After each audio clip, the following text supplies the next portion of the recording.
Hi friends, welcome to our channel. సీతని జన బయటికి వెళ్ళిపోమని చెబుతూ ఉంటాడు. లేదు మావయ్య, నేను నిజంగానే విద్య అత్తమ్మను చంపలేదు, మీరు ఎందుకని నన్ను నమ్మట్లేదు అని చెప్పి అడుగుతూ ఉంటుంది. ఒక పోలీసుడి కూతురు అయ్యుండి నువ్వు ఇలా హంతకురాలుగా అవుతావని అనుకోలేదు, నువ్వు ఒక హంతకురాలివి అని మహాలక్ష్మి నిందలు వేస్తూ ఉంటుంది. రామ్ సీతకి బయటికి వెళ్ళమని నువ్వు చెప్తావా, నేను పంపించనా అని అనటంతో రామ్ కూడా సీత నువ్వు ఇక్కడ ఉండద్దు, నువ్వు బయటికి వెళ్ళిపో అని చెబుతూ ఉంటాడు. మామ, నువ్వు కూడా నన్ను నమ్మవా అని చెప్పి బాధపడుతూ ఉంటుంది. ఇకప్పుడు సీతని బలవంతంగా పట్టుకొని మహాలక్ష్మి బయటికి లాక్కు వెళ్ళిపోతూ ఉంటుంది. ప్లీజ్ అత్తయ్య, నా మాట వినండి, నేను అత్తమ్మనేమీ చెయ్యలేదు, ఒక్కసారి నన్ను అత్తమ్మను చూడనివ్వండి ప్లీజ్ అని బ్రతిమలాడుతూ ఉంటుంది. కానీ అయినా మహాలక్ష్మి వినిపించుకోదు. కావాలని సీత చేయి పట్టుకొని బలవంతంగా లాక్కు వెళ్ళి హాస్పిటల్ గేటు బయట విడిచిపెట్టేస్తుంది. ఇక సీత అక్కడే కూర్చొని బాధపడుతూ ఉంటుంది. మహాలక్ష్మి లోపలికి వెళ్తూ ఉండగా అక్కడ తన ఫ్రెండ్ డాక్టర్ కనిపిస్తుంది. మహా, నువ్వేంటి ఇక్కడ అని ఆ డాక్టర్ అడుగుతూ ఉంటుంది. నువ్వు వెళ్ళే రైట్ టైంకి కనిపించావు, నువ్వేంటి ఇక్కడ అని అడగటంతో వేరే ఏదో సర్జరీ ఉంది అందుకే ఇక్కడికి వచ్చాను అని చెప్పటంతో మీ ఫ్యామిలీలో ఎవరికైనా ఏమైనా హెల్త్ బాగాలేదా ఏంటి, ఏమైనా హెల్ప్ కావాలా అని అడుగుతూ ఉంటుంది డాక్టర్. పెద్ద హెల్పే కావాలి, నేను చాలా ప్రమాదంలో ఉన్నాను అని చెప్పి పక్కకి తీసుకువెళ్ళి ఆ డాక్టర్కి మొత్తం వివరించి చెబుతూ ఉంటుంది. ఇక్కడ మా ఆయన రెండో పెళ్ళి చేసుకున్నాడు కదా విద్యాదేవి, తనని కత్తితో పొడి చేశారు, ఇక్కడ హాస్పిటల్లో జాయిన్ అయింది, ట్రీట్మెంట్ ఇవ్వాలి అని చెబుతూ ఉంటుంది. అవునా, ఎవరు పొడి చేశారు అని అనటంతో ఇంకెవరో కాదు, నా కొడుకు గౌతమే అని చెప్పడంతో షాక్ అవుతుంది. ఇన్నాళ్ళు గౌతమ్ చిన్న చిన్న తప్పులు చేశాడని అనుకున్నాను, కానీ ఇంత పెద్ద దాంట్లో ఇరుక్కున్నాడా, ఇలా తయారయ్యాడా అని కోపడుతూ ఉంటుంది. నువ్వు ఇప్పుడు కాపాడాలి, ఎలాగైనా సరే గౌతమ్ని చంపమని ఆ విద్యాదేవిని నేనే చెప్పాను, అందుకనే పొడిచాడు, ఇప్పుడు చావు బ్రతుకుల మధ్య పోరాడుతుంది, నువ్వు దాన్ని పూర్తిగా చంపేయాలి, అది ఎట్టి పరిస్థితుల్లోనూ బ్రతకకూడదు అని చెబుతూ ఉంటుంది. నేను హత్య చేయాలా, ఎందుకు చేస్తాను, నేను ప్రాణాలు పోసే డాక్టర్ని మహా, నువ్వు నన్ను ఈ విధంగా కూడా వాడుకుంటున్నావా, నేను ఆ పని చెయ్యలేను అని చెప్పడంతో మహాలక్ష్మి బ్లాక్మెయిల్ చేస్తూ ఉంటుంది. నేను గౌతమ్కి కన్న తల్లిని, నువ్వు పెంచిన తల్లివి, నీకు కూడా అవసరం వాడు మంచిగా ఉండటం, కాబట్టి వాడు అరెస్ట్ అవ్వకుండా ఉండాలి అంటే నువ్వు ఈ పని చేసి తీరాల్సిందే, ఎలాగో అలాగా ఆ విద్యాదేవిని చంపేసే, ఏదో ఒకటి చెయ్యి, నీకు కావలసినంత డబ్బు నేను ఇస్తాను అని చెబుతూ ఉంటుంది. చేస్తావా అని అడగడంతో చెయ్యక చస్తానా, నీ క్రిమినల్ దాంట్లో నన్ను కూడా ఇలా వాడుకుంటున్నారు అని చెప్పి కోప్పడుతూ అక్కడి నుంచి డాక్టర్ వెళ్ళిపోతుంది. ఇక మహాలక్ష్మి లోపలికి వెళ్తూ ఉండగా గౌతమ్ ఫోన్ చేస్తాడు. ఏంటి మామ్, ఆ విద్యాదేవి ఉందా పోయిందా అని అడుగుతూ ఉంటాడు. లేదు, ఇంకా ఉంది, ప్రాణాలతో పోరాడుతుంది, ఇక్కడ హాస్పిటల్లో ట్రీట్మెంట్ తీసుకుంటుంది, నువ్వు ఆ పొడి చేతితో ఇంకొక 4 పోట్లు గట్టిగా పొడవచ్చు కదా, అప్పుడు అది పూర్తిగా చచ్చేది అని చెబుతూ ఉంటుంది మహాలక్ష్మి. లేదు మామ్, నేను ఒక్కసారి పొడవగానే ఆ సీత వచ్చింది కిందకి, అందుకని ఆ సీత చూస్తుందని నేను అక్కడి నుంచి పారిపోయాను అని చెబుతూ ఉంటాడు. ఆ సీతని కూడా వేసేస్తుంటే పోయేది కదా, ఇప్పుడు ఏం చేయమంటావు, నన్ను హాస్పిటల్కి రమ్మంటావా, పూర్తిగా చంపేయమంటావా అని అడుగుతూ ఉంటాడు. వద్దురా బాబు, నేను ఏదో ఒకటి చేస్తానులే, ఇప్పుడు నువ్వు మాత్రం నన్ను అస్తమాను ఫోన్ చేసి విసుగిచ్చకు, నేనేదో ఒకటి చేస్తాను అని చెబుతూ ఉంటుంది.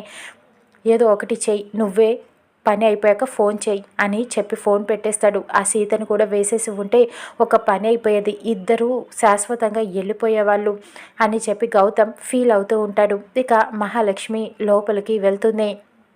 ఇప్పుడు ఎలాగైనా సరే ఆ విజయదేవి బ్రతకకూడదు ఎట్టి పరిస్థితుల్లోనూ, ఇప్పుడు అది బ్రతికిందంటే నా పని గౌతమ్ పని అయిపోతుంది, మేము జైలుకి వెళ్ళాల్సి వస్తుంది అని చెప్పి అనుకుంటూ ఆలోచిస్తూ ఉంటుంది. సీత అలా బయట కూర్చొని బాధపడుతూ ఉంటుంది. అత్తమ్మని పొడిచింది ఎవరు అసలు అని చెప్పి ఆలోచిస్తూ ఉంటుంది.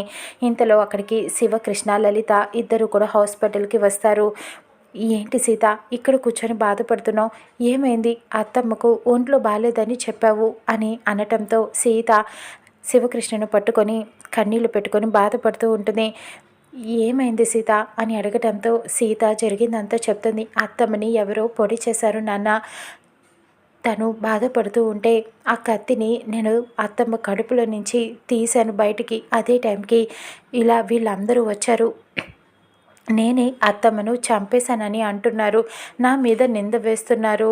నన్ను కనీసం అత్తమ్మని కూడా చూడటానికి లోపలికి కూడా రానివ్వట్లేదు నాన్న అని బాధపడుతూ ఉంటుంది. శివకృష్ణ, లలిత ఆశ్చర్యపోతారు. అలా ఎలా చేస్తున్నారు వాళ్ళు? సుమతి నీకు మేనత్త, రామ్కి తల్లి. నువ్వు ఎలాగా సుమతిని ఎందుకు చంపుతావు?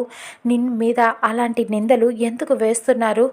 నేను తేలుస్తాను, పద లోపలికి, నిన్ను నేను తీసుకువెళ్తాను అని శివకృష్ణ కోపంగా అరుస్తూ ఉంటాడు.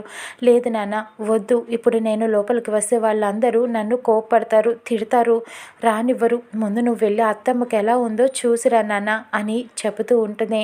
లలిత కూడా నచ్చ చెప్తుంది. ఏమండి, ఇది మీ పోలీస్ స్టేషన్ కాదు, హాస్పిటల్.